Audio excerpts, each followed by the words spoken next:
Tony Curtis was the ultimate Bronx kid made good.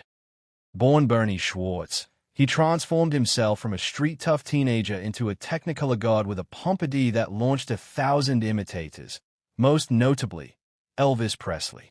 But Tony was more than just a pretty boy from the streets. He was an artist, a painter, and a man who viewed the world through a lens of aesthetic perfection. For Tony, beauty wasn't simply a physical trait. It was a kind of energy, something that could change the atmosphere of a room the moment a person walked into it. It was also, in many ways, a form of survival in the demanding Hollywood studio system of the 1950s and 60s, where appearance, charisma, and emotional magnetism could determine whether a career flourished or faded. When Tony Curtis spoke about beauty, he wasn't searching for the standard Hollywood manufactured look. He often criticized the studio tendency to create identical stars through heavy makeup, rigid styling, and carefully constructed publicity images. To understand Tony Curtis's eye for beauty, you have to go back to 1948, before either he or Marilyn Monroe were household names. At the time, there were simply two hopeful young performers trying to find their place within the massive Universal Studios system. Their brief but intense romance unfolded during a period when both were struggling to secure meaningful roles. Curtis would later recall that the young Marilyn he knew then was very different from the global icon she would become. To him, she was still Norma Jean, a shy, thoughtful woman whose natural warmth had not yet been reshaped by Hollywood expectations. He believed her beauty had a kind of luminosity that cameras struggled to contain. Curtis often described Marilyn's beauty as light-based. He believed she didn't merely reflect studio lighting, but seemed to absorb it and glow from within. Her skin, he said, appeared almost translucent under the lights, like shimmering white silk that carried its own illumination. But what fascinated him most were her eyes. They held an unusual combination of innocence and melancholy.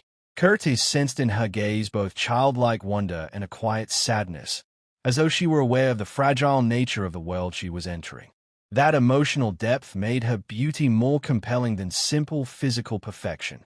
Years later, when they reunited for Some Like It Hot, Curtis saw how dramatically her life had changed. By then she was the most famous blonde in the world, an icon whose image had been endlessly replicated. Yet Curtis insisted the essence he had first noticed was still there. Beneath the glamour and the carefully managed persona, he believed Norma Jean remained present. Her physical presence, he said, was undeniable. Even in a crowded set filled with technicians, cameras, and bright lights, she drew attention effortlessly. Curtis privately maintained that her beauty was something the world tried constantly to refine and retouch, but never fully understood.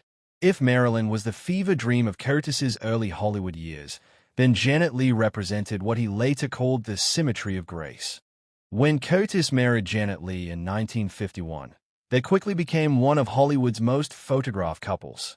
To fans and journalists, they appeared almost impossibly glamorous, the embodiment of studio-era romance.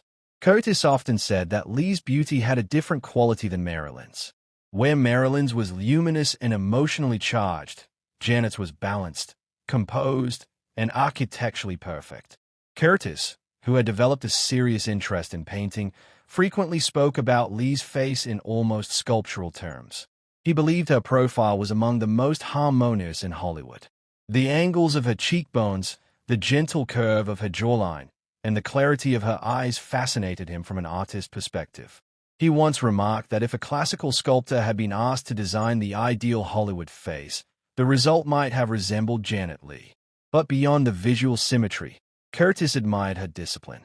Leigh approached acting with professionalism and careful preparation, traits that impressed Curtis deeply. He often described her beauty as clean. It was the kind of freshness that suggested a mountain stream or a cool morning breeze.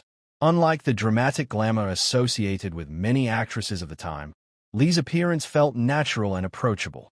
Curtis later admitted that he found her most beautiful not on a red carpet or movie set, but in quiet domestic moments. Watching her interact with their daughters brought out a softness that cameras rarely captured. To Curtis, those moments revealed a deeper kind of beauty rooted in warmth and stability.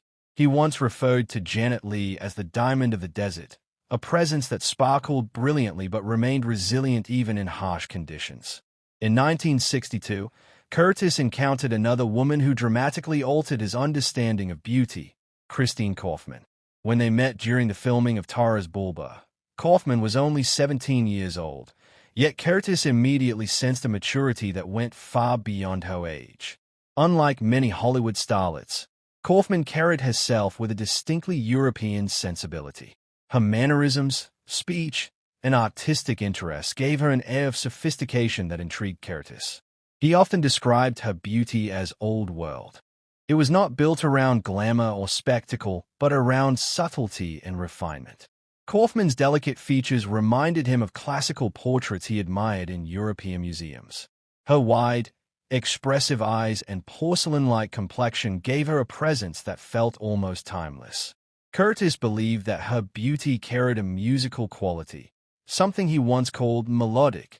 By that he meant her expressions seemed to change rhythmically, revealing layers of thought and emotion. What fascinated Curtis most was her independence from Hollywood culture. Kaufman did not appear interested in fame or publicity. She spoke about literature, painting, and philosophy with enthusiasm.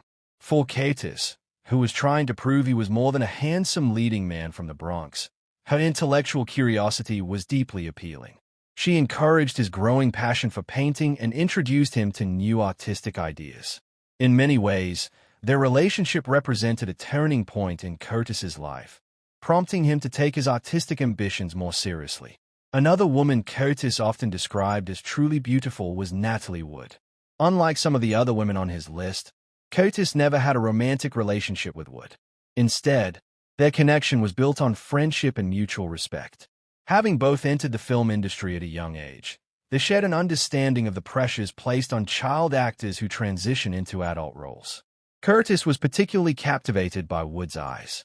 He once called them the eyes of the world, suggesting they contained an extraordinary range of emotion. In a single glance, she could convey curiosity, joy, mischief, vulnerability, or introspection. Her beauty, he believed, came from this constant movement of feeling. Unlike the static glamour often associated with movie stars, Wood's face seemed alive with shifting expressions. He admired her resilience as well. The film industry could be unforgiving, especially to performers who began their careers as children.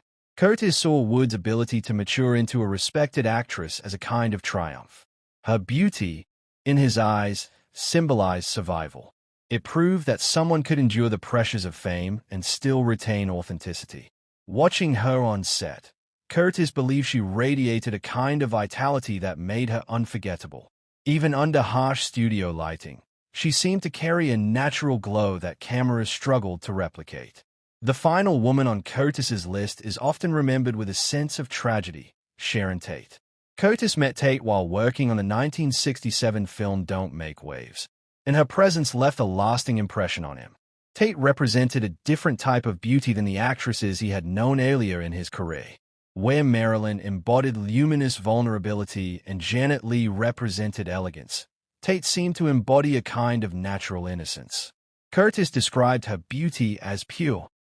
She possessed the golden hair, sun-kissed skin, and relaxed charm associated with California culture during the late 1960s. Yet there was something deeper beneath the surface. Curtis often noted her kindness and humility. She did not carry the sharp edge of ambition that sometimes characterized Hollywood performers. Instead, she approached people with warmth and openness. What struck Curtis most was her stillness. Even in crowded environments filled with noise and movement, Tate seemed capable of drawing attention simply by existing quietly.